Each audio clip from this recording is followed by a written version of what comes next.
Hello mga kabistag, magawa talaga ako ng pangbanyo sa barikos ko. Ako dito, 4 na club na bawang. Tapos may rosemary oil ako. Olive oil ang nakalagay doon sa kanya pero ayoko sa olive oil. Ito na lang rosemary oil.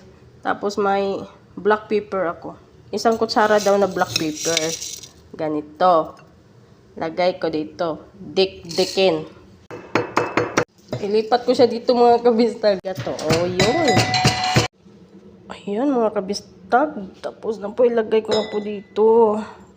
Tapos itong na naman, bawang. Bismillah. Ayan mga kabistag, yung bawang tapos na po. Ilagay na po natin dito. Tapos 50 ml oil. Kalahati lang ito, 100 ml to eh. Takpan at pakuluan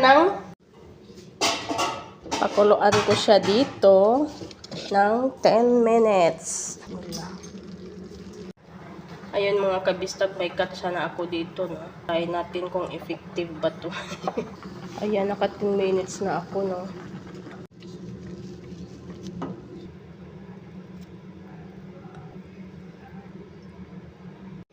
Ayan mga kabistag, may pangbanyos na tayo. No?